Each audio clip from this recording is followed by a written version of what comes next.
അമേരിക്കയിൽ ഡെമോക്രാറ്റിക് സ്ഥാനാർത്ഥി കമലാ ഹാരിസിനെ തോൽപ്പിച്ചുകൊണ്ട് റിപ്പബ്ലിക്കൻ സ്ഥാനാർത്ഥി ഡൊണാൾഡ് ട്രംപ് വീണ്ടും അധികാരത്തിലെത്തിയിരിക്കുകയാണ്. അന്ന് ഭരിച്ച ട്രംപല്ല, ഇപ്പോൾ വന്നിരിക്കുന്നത് കൂടുതൽ ഊർജ്ജസ്വലനായ 2.0 ട്രംപാണ് എന്നാണ് റിപ്പബ്ലിക്കൻ അനുകൂലികൾ കൊട്ടിഘോഷിക്കുന്നത്. നിരവധി മാറ്റങ്ങൾ ട്രംപ് ഇത്തവണ ഭരണത്തിൽ കൊണ്ടുവരുന്നുണ്ട്. ഭരണസിരാ കേന്ദ്രങ്ങളിൽ മുഖ്യ കാർമ്മികത്വം വഹിക്കാൻ ഒരുപാട് പുതിയ ആളുകളെയും ട്രംപ് പരീക്ഷിക്കുകയാണ്. പക്ഷേ ഇവർക്കെതിരെ ഇപ്പോൾ ഉയർന്നു വരുന്ന ഗുരുതരമായ ആരോപണമെന്നാൽ തൻ്റെ കീഴിൽ ഉന്നത പദവി നൽകി ട്രംപ് അംഗീകരിച്ച ഏറെ പേരും ലൈംഗിക അതിക്രമികളാണെന്നാണ് ഇപ്പോൾ ഉയർന്നു വരുന്ന വിവാദം. ട്രംപ് തന്നെ നിരവധി ലൈംഗിക അതിക്രമ കേസുകളിൽ പരാമർശിക്കപ്പെട്ടിട്ടുള്ള ഒരു വ്യക്തിയാണ്. അതുകൊണ്ട് തന്നെ ട്രംപ് ഇപ്പോൾ ഉന്നത സ്ഥാനങ്ങളിൽ ശുപാർശ ചെയ്തിരിക്കുന്നവരിൽ അധികം പേരും ഇതേ പേരുദോഷം ഉള്ളവരാണ് എന്നാണ് റിപ്പോർട്ടുകൾ പറയുന്നത്.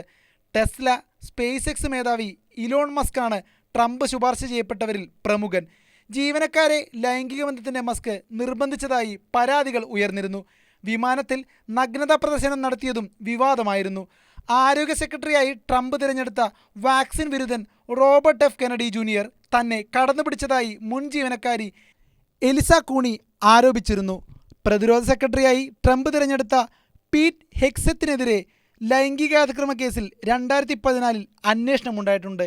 ഇങ്ങനെ ട്രംപ് നിയോഗിച്ച പല പ്രമുഖരും ഇത്തരത്തിൽ ലൈംഗിക അതിക്രമ കേസുകളിൽ പരാതി നേരിടുന്നവരാണ് എന്നുള്ളതാണ് വിചിത്രമായൊരു കാര്യം. ഇത് വിചിത്രമായൊരു കാര്യമാണോ അതോ അറിഞ്ഞിട്ട് തന്നെ ചെയ്തതാണോ എന്ന് അറിയില്ല. എന്നിരുന്നാലും പുറത്തു വരുന്ന ഈ റിപ്പോർട്ടുകൾ ട്രംപിന് ഏറെ നാണക്കേടുണ്ടാക്കുന്നതും ലജ്ജിപ്പിക്കുന്നതുമാണ്. ഇനി അവർക്ക് നാണക്കേടുണ്ടാകുമോ ലജ്ജ തോന്നുമോ എന്നൊന്നും നമുക്കറിയില്ല.